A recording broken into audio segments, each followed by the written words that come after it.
कालचिनी बगान फैक्ट्री के पास doors museum का उद्घाटन किया गया। इस जगह पर पुराने समय में लोगों द्वारा इस्तेमाल की जाने वाली चीजों को प्रदर्शित किया जाएगा। डूअर्स लोक सांस्कृतिक संस्था के प्रयास से इसका निर्माण किया गया है। इस भवन के निर्माण में स्वर्गीय काजीमान गोले के पुत्र और उनकी टीम ने महत्वपूर्ण योगदान दिया है।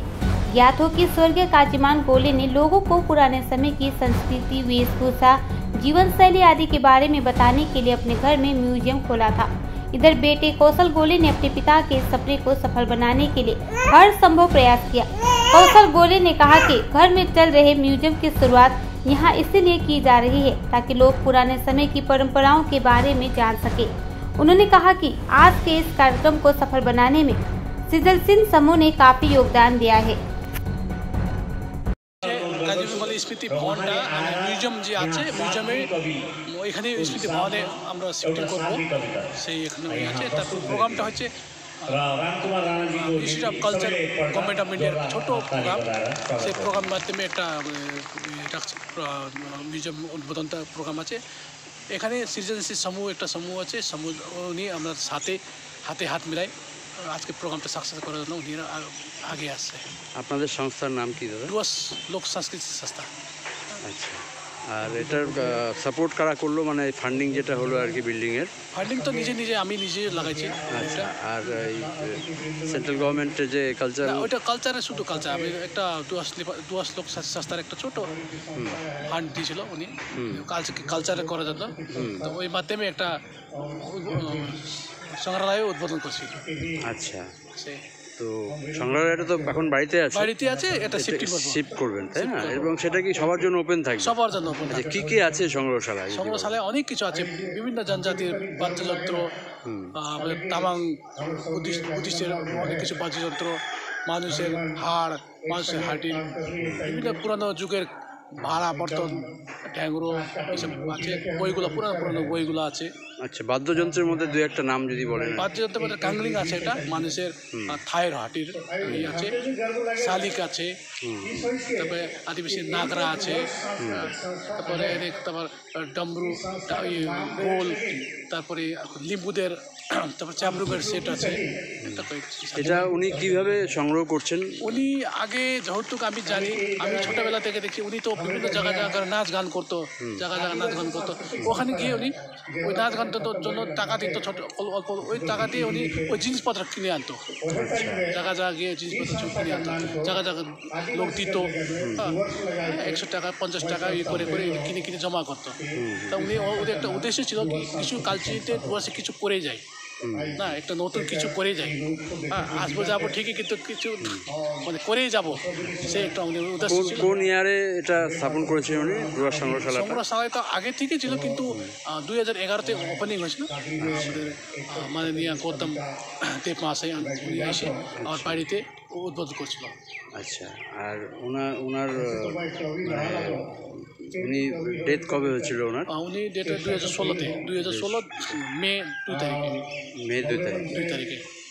এখন এই সংগ্রহশালাটাকে আপনারা সাজাবেন নতুন করে সাজাবো, এমনি আছে, এখন নতুন করে সাজাবো। এবং অন্যান্য কালচারাল প্রোগ্রামও অর্গানাইজ করতে পারবে, যে কোনো সংস্থা সংগঠন এসে ওখানে করতে পারবে, মিটিং, সেমিনারগুলো, ওয়ার্কশপগুলো করতে পারবে। আচ্ছা, আপনার শুভ নাম এবং পরিচয়? আমার কৌশল গোলে, কাজীবিন গোলের ছেলে আমি। আর লাস্ট প্রশ্ন, আপনাদের সংগ্রহশালায় কতগুলো জনজাতির বাদ্যযন্ত্র বা অন্যান্য জিনিস আছে? বিশেষ ডুয়ার্সের প্রায় সব জনজাতির বাদ্যযন্ত্র, গানা, বিভিন্ন কিছু আছে। 50টির উপরে? হ্যাঁ, 50টি। তারপরে বইগুলো আছে, পুরনো বইগুলো। আপনার শুভ নাম কি বলেন? কৌশল গোলে। আর এই যে আয়োজক সংগঠনে কি পদে আছেন? আমি প্রেসিডেন্ট। কি বলবেন আপনাদের এখানের বিষয়ে, কি বলবেন? হ্যাঁ, আমার আসলে নিজেই আমি খুব একটা কী বলবো, আমি ভীষণ আনন্দ পাচ্ছি, কারণ আর আমি একটা কী বলবো ভীষণ স্বপ্নের মধ্যেও আছি বলতে পারেন। তার কারণ 2010-11 সাল থেকে কাজীমান বাবু, ওনার সঙ্গে আমাদের যাত্রা শুরু হয়, কাজকর্ম শুরু হয়। এবং উনি এমন একজন মানুষ ছিলেন, আপনারা আরও বেশি পরিচিত হয়তো নিশ্চয়ই, যেহেতু আপনারা এই অঞ্চলেরই মানুষ। কিন্তু মানে তখন আমি আসলে আমাদের মানে বাংলার যে সংস্কৃতি সেই সম্পর্কে অতটা বোধহয় আমি অবগত ছিলাম না। আমরা যেহেতু কলকাতাতেই বড় হয়েছি, কলকাতার জীবনযাপনের বাইরে খুব কম এই যে পশ্চিমবাংলার একটা বৃহৎ কী বলে সংস্কৃতির ভাণ্ডার, এত রকমের আমাদের ঐতিহ্য, যাকে বলি আমরা ইংরেজিটাকে বলি ট্র্যাডিশনাল মানে হেরিটেজ, সেটা সম্পর্কে না আমি অতটা জানতাম না। কিন্তু কাজীমানবাবু একজন, আরও অনেকে আছেন, তার মধ্যে কাজীমানবাবু আছেন ভীষণভাবে কৃতজ্ঞ যে উনি ছিলেন, ওনার সঙ্গে আমরা এখানে ওয়ার্কশপ করেছি অনেক দিন ধরে, তামাং মুখোশের কর্মশালা করেছিলাম। তো তার আগে যখন বহুবার এসেছি ওনার মিউজিয়ামে, এমনকি আমাদের ছাত্রছাত্রীদের নিয়েও এসেছি মিউজিয়াম ভিজিট করতে, দেখাতে যে এই যে বিপুল আমাদের ডুয়ার্স অঞ্চলে যে বিপুল সংগ্রহ, মুখোশ, ইনস্ট্রুমেন্ট, তার যে সংগ্রহ, এই সংগ্রহশালা দেখাতে আমরা ছাত্রছাত্রীদের নিয়ে এসেছি, আমিও বহুবার এসেছি, অন্য অনেককে নিয়ে এসেছি। তখন থেকে আমি চিনলাম, জানলাম যে আমাদের এই যে একটা মহান কী বলবো সংস্কৃতির যে ভাণ্ডার, সেটাকে আমি আস্তে আস্তে চিনলাম। কাজে আমরা আজকে মঞ্চে বসে যখন এসে দেখলাম যে কাজীমানবাবুর নামে মিউজিয়ামটা তৈরি হয়ে গেছে, কিছুদিন আগে এসেছিলাম তখন এটা এতটা তৈরি হয়ে ওঠেনি, যখন দেখলাম তৈরি হয়ে উঠে গেছে তখন ভীষণ আনন্দ পেয়েছি।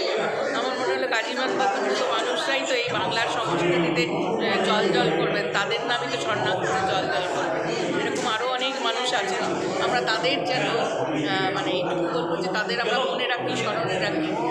ম্যাডাম, কালচারাল ডিপার্টমেন্ট গভর্নমেন্ট কীভাবে সহযোগিতা করছে এই যে মিনিস্ট্রি অফ কালচারের সহযোগিতায় আজকের যে সাংস্কৃতিক উৎসব হবে, লোক সংস্কৃতি উৎসব হবে, এটা মিনিস্ট্রি অফ কালচারের সহযোগিতায়, আর্থিক সহযোগিতায় এবং আমাদের এই ডুয়ার্স লোক সংস্কৃতি যে